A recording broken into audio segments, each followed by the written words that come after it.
Good morning students. I welcome you all to my channel Commerce yoga.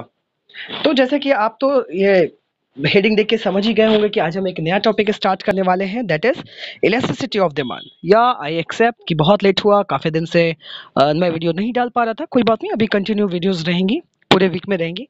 थोड़ा सा मैं बहुत ज़्यादा बिजी हो जाता हूँ तो वीडियोस नहीं डाल पाता हूँ। चलो कोई बात नहीं, हम लोग कंटिन्यू करते हैं धीरे धीरे। इलास्टिसिटी ऑफ डिमांड, ठीक है। देखो, तो what is elasticity of demand, very important topic. Last में हम लोगों ने कवर किया था मोनोपोली के बारे में, ठीक है।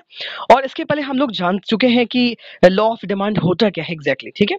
लॉ ऑफ डिमांड बेसिकली क्या होता है कि हम लोग के जब प्राइस घटता है तो डिमांड बढ़ती है, और प्राइस घटने पर प्राइस बढ़ने पर डिमांड घट जाती है। एग्जैक्टली सबको लॉ ऑफ डिमांड क्लियर है कि एक इनवर्स रिलेशनशिप होता है। But exactly elasticity of demand क्या बताती है कि एग्जैक्टली आपने बोला कि चेंज तो हो रहा है, या प्राइस घट रही है तो डिमांड बढ़ रही है, और प्राइस बढ़ रही है तो डिमांड घट रही है, ओके राइट। तो कितना घट रही है, ये चीजों के बारे में जो बताता है that is our elasticity of demand. Correct, क्या बताता है हमें? Elasticity of demand. ओके, तो कई सारे वेरियस फैक्टर हैं, गॉट इट। कई सारे ऐसे फैक्टर्स हैं जैसे आपकी इनकम हो गई, प्राइस ऑफ द कमोडिटी हो गई, price of the related goods हो गए, एडवर्टीजमेंट हो गया। ये कुछ ऐसे फैक्टर्स हैं जो कि हमारे कुछ कमोडिटी के डिमांड को अफेक्ट करते हैं, ओके। तो इलास्टिसिटी ऑफ डिमांड बताती है कि एग्जैक्टली कितना चेंज हुआ है, क्लियर है। इलास्टिसिटी ऑफ डिमांड बताती है कि अगर प्राइस कमोडिटी की प्राइस चेंज होती है, या आपकी इनकम चेंज होती है, या रिलेटेड गुड्स के प्राइस चेंज होते हैं, तो कितना चेंज होगा, कितना चेंजेस आएंगे हमारे क्या कहते हैं कमोडिटी के डिमांड में। तो that is called the elasticity of demand. Basically, we can say that the responsiveness, what we can say, the responsiveness of the responsiveness of the quantity demanded to the change in income of the consumer, price of the commodity, and the price of the related goods and advertisement expenses, okay। तो ये हमारा क्या होता है, elasticity of demand होता है। I hope आपको ये समझ में आ चुके होंगे, क्लियर है। अच्छा, अब ध्यान से समझिएगा। बेसिकली स्टूडेंट, चीजें यहाँ पे देखो। अभी मैं type of elasticity of demand की मैं बात करूं तो there are 4 types of elasticity of demand. कौन कौन से? Price elasticity, income elasticity, cross elasticity and advertisement elasticity, okay. तो basically price elasticity of demand इतना फेमस कॉन्सेप्ट है कि बेसिकली कभी कभी हम क्या कर लेते हैं, हम प्राइस इलास्टिसिटी को ही इलास्टिसिटी ऑफ डिमांड अंडरस्टूड कर लेते हैं। क्लियर है, ऐसा नहीं है। कई सारे आपके चार देखने को मिल रहे हैं, आपके ये चारों इलास्टिसिटी ऑफ डिमांड में ही काउंट होते हैं। तो आज की क्लास में बेसिकली ये सब हम लोग कवर करने वाले हैं। तो let's start with the price elasticity of demand. क्या बोलता है? अगर किसी कॉमोडिटी की प्राइस में चेंज हो रहे हैं, ये अपवर्ड डायरेक्शन में हो रहे हैं या डाउनवर्ड्स, मतलब प्राइस आपके बढ़ रहे हैं या प्राइस आपके घट रहे हैं, तो उसके रेस्पॉन्स में उस कमोडिटी के डिमांड में कितना चेंज आएगा, तो this is called the what, this is called the price elasticity of demand, okay. Basically जब हम लोग इसको मेजर करना चाहते हैं, क्लियर है, तो कैसे मेजर करते हैं? ये हमारा प्रोपोर्शनेट मेथड है कि percentage change in quantity demanded divided by percentage change in price. Sir कैसे निकालेंगे percentage change in quantity demanded? तो सिंपल से कुछ नहीं करना है। चेंज इन प्राइस क्या करते हैं हम लोग, चेंज इन, अगर मैं percentage change in quantity demanded निकालना चाह रहे हैं तो change in demand divided by change in initial demand. बात समझ में आ रही? Got it. अच्छा, उसी तरह परसेंटेज चेंज इन प्राइस निकालना चाहते हैं तो चेंज इन प्राइस कितना चेंज हो रहा है और इनिशियल प्राइस, तो इस बेसिस पे हम क्या निकाल लेंगे, परसेंटेज चेंज बहुत आसानी से हम लोग कैलकुलेट कर लेंगे। गॉट इट, समझ में आ रहा है? ओके। अब देखो, यहाँ पे हमें डिग्रीज देखने को मिलती है, degree of price elasticity of demand, okay. तो समझ लेते हैं इसको। परफेक्टली इलास्टिक डिमांड, ऐसी डिमांड जो परफेक्टली इलास्टिक होती है, ठीक है। इट मींस टू से कि कह सकते हैं परफेक्टली इलास्टिक। देखो ऐसे डिमांड, देखिए आप देख पा रहे हो इसका डायग्राम, कि ऐसे डिमांड की जो डिमांड है ना, प्राइस में कोई चेंजेस नहीं हो रहे, उसके बाद भी डिमांड हमारी चेंज होती जा रही है, and this type of demand is parallel to X axis, है ना। ये देखो डिमांड जो है वो X axis, this is our X axis, है ना, ये एक्स एक्सिस है, और इसके पैरेलल ये डिमांड है, क्लियर है। तो ऐसे डिमांड को क्या करते हैं, परफेक्टली इलास्टिक डिमांड। ऐसी डिमांड मतलब हम लोग इसमें क्या कर सकते हैं कि E is equal to infinity, मतलब इलास्टिसिटी में कितना चेंज होगा ये हम लोग बता नहीं सकते, कि प्राइस में चेंज हो ना हो फिर भी डिमांड में चेंजेस हो जाते हैं। एक्चुअली ये डिमांड क्या होता है, एक्चुअली इमेजिनरी होता है ना। ये कॉन्सेप्ट कैसा होता है, इमेजिनरी होता है, रियलिटी में ये कॉन्सेप्ट एग्जिस्ट नहीं करता। Got it. चलो आगे समझने का प्रयास करते हैं स्टूडेंट। अब दूसरी डिमांड जो हमें देखने को मिलती है, this is your highly elastic demand. Sir क्या बोल रहे हैं इसको समझना कि when the percentage change is the in the demand is more than the percentage change in the price. Means अगर मान लो किसी भी परसेंटेज से हमारा प्राइस में चेंज होता है, ओके, किसी भी परसेंटेज से हमारा प्राइस में चेंज होता है, तो उससे ज्यादा अगर डिमांड में चेंज हो जाता है तो that is called the highly elastic demand. मतलब आपने अगर 10% 10% प्राइस में चेंज किया तो कह सकते हो कि डिमांड में 20% चेंज हो जाएगा, तो this is called the highly elastic demand. Clear है? ध्यान से समझो, जैसे समझो यहाँ पे दिख रहा होगा आपको डायग्राम। यहाँ पे हमारा प्राइस है ना, जो कि हमने चेंज किया है 1 रुपीज से 75 पैसे पे प्राइस लेके आए हैं। जब 1 रुपीज पर लेकर आए थे तो हमारी डिमांड क्वांटिटी डिमांड कितनी थी? 3 रुपीज थी। मतलब 1 रुपीज के प्राइस पर 3 क्वांटिटी की डिमांड होती थी। लेकिन जैसे ही हमने घटाया, जैसे ही हमने 1 रुपीज से 75 किया, मतलब नियर अबाउट हमने 25% लेस किया, तो उस केस में क्या हो गया? हमारी डिमांड 3 से 9 हो गई। मतलब यू कांट इमेजिन कि 3 to 9 अगर कंपेरिजन किए तो लगभग 200 टाइम्स डिमांड में इंक्रीमेंट हो गया। मतलब 6 का इंक्रीमेंट हमें देखने को मिला। तो this is the highly elastic demand, है ना। ऐसी डिमांड को हम क्या कहते हैं? हाईली इलास्टिक डिमांड कहते हैं। Got it? समझ में आ रहा है? ओके, अब देखो यहाँ पे, अब एक होता है यूनिट इलास्टिक डिमांड। ये बहुत सीधी सादी डिमांड है ना। ये डिग्री ऑफ डिमांड बहुत सीधी है। कैसे? जितना आप प्राइस में चेंज करोगे उतना ही या उसी प्रोपोर्शन में आपके डिमांड में चेंजेस आएंगे। फॉर एग्जांपल देखो, अगर आपने 10% चेंज किया है प्राइस में, तो we shall experience 10% change in the demand. Okay, if the demand is increased by 10%, similarly the quantity demanded will be decreased by 10%, है ना। यहाँ पर जो आपका डिमांड कर्व है ये 45 डिग्री का एंगल बनाता है। कई बार क्वेश्चन आता है कि कौन सा ऐसा डिमांड है जहां पे डिमांड कर्व 45 डिग्री का एंगल बनाता है, तो this is the demand curve जहां हमारा कह सकते हैं डिमांड कर्व क्या करता है? 45 डिग्री का एंगल बनाता है। यहाँ E इज इक्वल टू 1 के नाम से इसको हम लोग जानते हैं। Got it? आई होप समझ में आ रहा होगा। अच्छा, फिर समझिए, नेक्स्ट पॉइंट है आपका highly elastic demand. This is the opposite of the highly elastic demand था। ये क्या है? हाईली इनइलास्टिक है, और ये हाईली इलास्टिक का जस्ट ऑपोजिट है। क्या हो रहा है कि when the percentage changes demand is less than the percentage change in the price, जितना आपने प्राइस में चेंज किया उससे कम चेंज आपके डिमांड में आता है ना। Change in price leads to the smaller percentage change in demand. हाँ, जितना प्राइस में चेंज किया उससे कम आपका डिमांड में चेंज होगा। जैसे आप देख सकते हो, आपने लगभग 40%, है ना, देख रहे हो प्राइस में कितना 40% आपने बढ़ोतरी की है, और वहीं पर आपका 88 से 80 आ गया। लगभग 10% आपकी कमी देखने को मिली, है ना। 40% इंक्रीमेंट पे 10% आपको कमी देखने को मिल रही है। ऐसी कमोडिटी जो नेसेसिटीज गुड्स होते हैं ना, उनके लिए ज्यादा देखने को मिलती है ना, जिनके क्या कहते हैं कंजम्पशन को हम अवॉइड नहीं कर सकते। तो प्राइस कितना भी बढ़ा लो, थोड़ा सा ही चेंजेस या फिर उसके कंपैरिजन में कम चेंजेस डिमांड में देखने को मिलेंगे। ठीक है, आई होप समझ में आ रहा होगा। चलो लास्ट पे चलते हैं, परफेक्टली इनइलास्टिक डिमांड। ऐसी डिमांड देखो रियलिटी में एग्जिस्ट नहीं करती, है ना। सेम आप कह सकते हो कि this is the counterpart of perfectly elastic demand. देखो यहाँ पे डिमांड कैसी है? Demand curve is the parallel to the Y axis. देखो यहाँ जो डिमांड कर्व क्या बता रहा है कि डिमांड हमेशा स्थिर है, प्राइस में कितना भी चेंज क्यों ना हो जाए, है ना। देखो प्राइस में कहाँ आ गया तुम? देखो प्राइस में डिफरेंट चेंजेस भी हम कर देंगे तो भी हमारी जो डिमांड है वो कांस्टेंट रहेगी, डिमांड में कोई चेंजेस नहीं होगा। This is also an imaginary concept. बातें समझ में आ रही है स्टूडेंट? ये कैसा कॉन्सेप्ट है? ये आपका इमेजिनरी कॉन्सेप्ट है। ठीक है, तो एक बार ध्यान से देख लेते हैं कौन कौन सी डिमांड हम पढ़ पा रहे।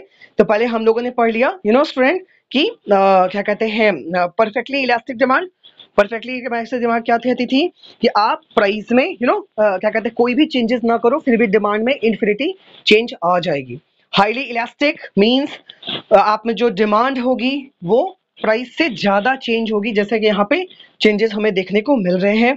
यूनिट इलास्टिक, जितना आपने प्राइस में चेंज किया उतना ही आपके डिमांड में चेंज होगी। और देन आफ्टर हाईली इनइलास्टिक, इसका जस्ट ऑपोजिट, है ना। हाईली इलास्टिक का ऑपोजिट कि प्राइस में तो ज्यादा चेंजेस आ रहे हैं बट डिमांड में उसकी तुलना में उसकी कंपैरिजन में कम चेंजेस आ रहे हैं। और परफेक्टली इनइलास्टिक मींस आप प्राइस में चेंज करते रहो, हम नहीं चेंज होंगे। And this is also an imaginary concept. I hope आपको समझ में आ रहा होगा। चलो अब चलते हैं elasticity of income, elasticity of demand. ठीक है, थोड़ी सी वीडियो लंबी होगी, कोई बात नहीं, पेशेंस रखेंगे हम लोग और चीजों को समझते चलेंगे। Got it? देखो अब क्या है, इनकम इलास्टिसिटी ऑफ डिमांड मतलब बोलता है कि income elasticity of demand shows the how responsive the demand for a product to a change in its real income. मतलब अगर आपकी इनकम में चेंज होगी, आपकी इनकम में चेंज हो रही है, तो डिमांड में कितनी चेंजेस आते हैं, है ना? आप देखो ना, अगर आप पहले 5,000 कमाते थे, उसके बाद हो सकता है 50,000 कमाओ, या मोर ओवर फ्यूचर में 5 लाख पर मंथ की इनकम कमाओ, तो आपके परचेजिंग पैटर्न में चेंजेस आएगा। आएगा ना? बात समझ में आ रही है? क्लियर हो रहा है? अच्छा अब देखो, अब ये चेंजिंग पैटर्न भी हमको देखो कैसे निकाल सकते हैं, प्रोपोर्शनेट मेथड से, कि change in quantity demanded divided by percentage change in real income. ठीक है, बात समझ में आ रही है? तो आपकी रियल इनकम में मैं कभी डिस्कस कर लेंगे रियल इनकम क्या होता है अब नेक्स्ट वीडियो में। अभी इतना समझो कि डिमांड क्वांटिटी डिमांडेड में जितना परसेंटेज चेंज हुआ, मैंने अभी फॉर्मूला बताया था कैसे निकालते हैं परसेंटेज चेंज, कि change in demand divided by initial demand. Percentage change in real income कैसे निकालेंगे, change in income divided by initial income. बात समझ में आ रही है? तो ऐसे करके हम लोग क्या निकाल लेंगे, इलास्टिसिटी ऑफ की निकाल लेंगे। अच्छा आपको यहाँ पे एक चीज देखनी पड़ेगी कि जब कभी भी नॉर्मल गुड्स होता है, नॉर्मल मतलब जो सिमिलर हम लोग यूज करते हैं, नॉर्मली जो गुड्स होते हैं, have positive income elasticity. Positive बोले तो इनकम बढ़ती है तो आप कंजम्पशन भी बढ़ा दोगे, है ना? बातें समझ में आ रही है? अच्छा अब दूसरा समझना कि where income elasticity, luxury goods में क्या होगा, income where the income elasticity is greater than the one, है ना? लग्जरी में क्या होगा कि जितना भी चीज है वही सेम चीज होगा, कि आपका जो इनकम इलास्टिसिटी होगी यूनिट से ज्यादा होगी, हाईली इलास्टिक होगी, है ना? आपकी जो डिमांड होगी वो हाईली इलास्टिक होगी, जितना आपकी इनकम बढ़ेगी और लग्जरी गुड्स की तरफ आप ज्यादा अट्रैक्ट होगे। नेसेसिटीज गुड्स लगभग ये जीरो के बराबर होती है, मतलब नेसेसिटी गुड्स में बहुत ज्यादा चेंजेस आप नहीं करते इनकम के चेंज होने से, क्योंकि नेसेसिटी गुड्स हम बदल नहीं सकते ना। बात समझ में आ रही है?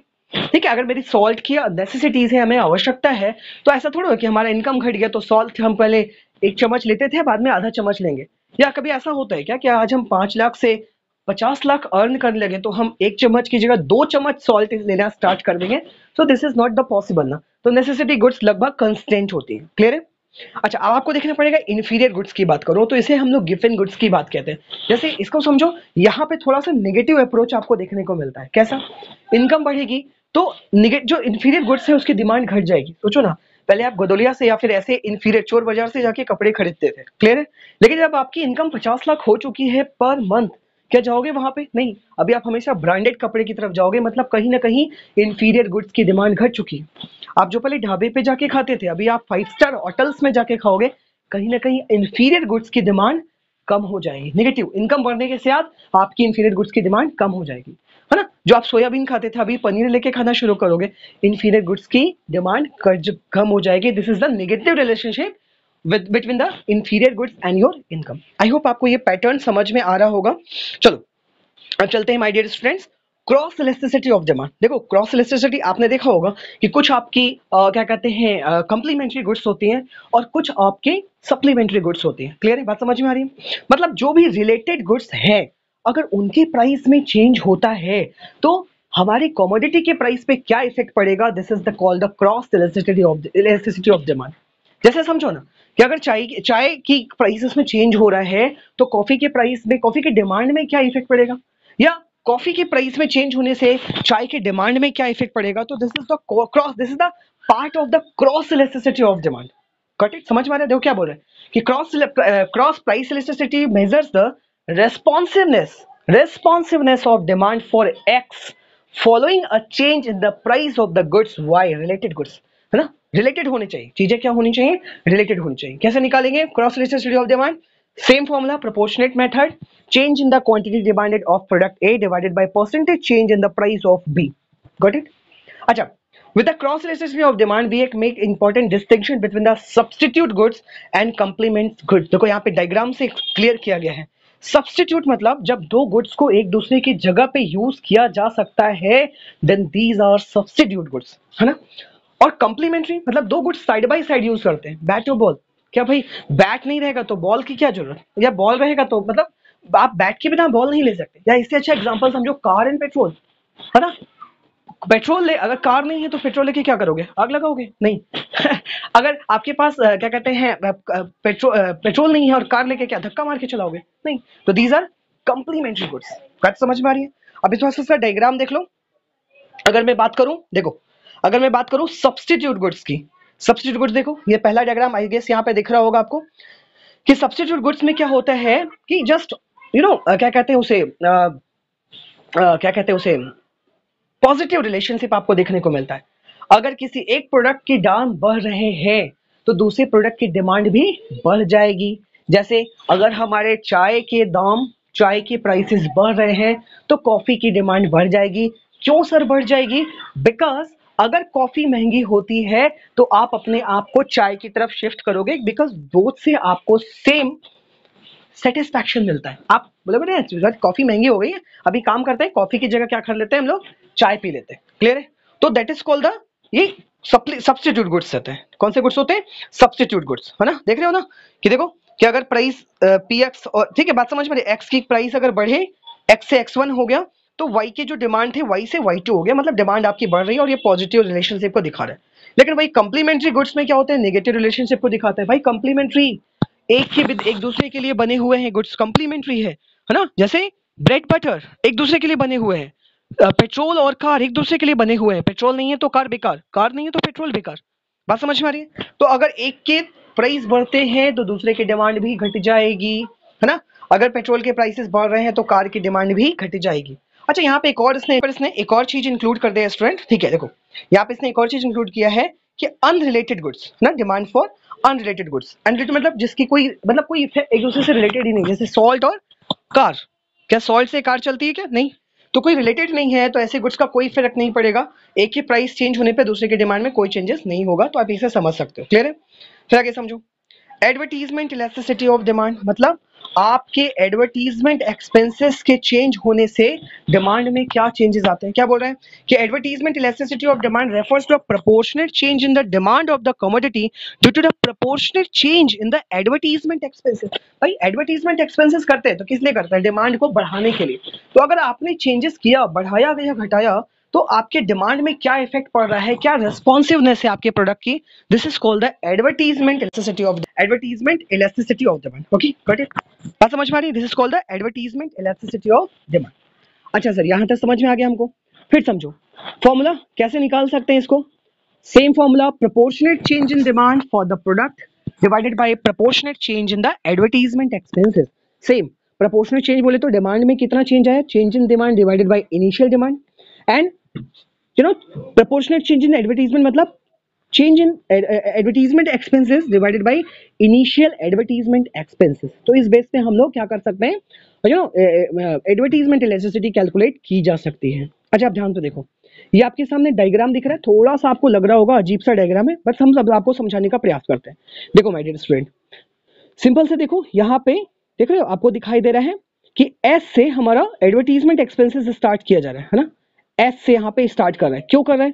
बिकॉज ये दिखाना चाहिए, सिंबलाइज कर रहा है, come on, okay, it is symbolising. क्या सिंबलाइज कर रहा है कि चाहे डिमांड ये सिंबलाइज कर रहा है कि चाहे आप एडवर्टीजमेंट करो या ना करो, कुछ ना कुछ डिमांड आपकी होती ही होती ना। ऐसा थोड़ा कि हम बैठ के मक्खियां मार रहे थे एडवर्टीजमेंट करने से पहले, नहीं, कुछ ना कुछ आपकी डिमांड होती ही होती है। ये इस बात को सिंबलाइज कर रहा है। क्लियर है?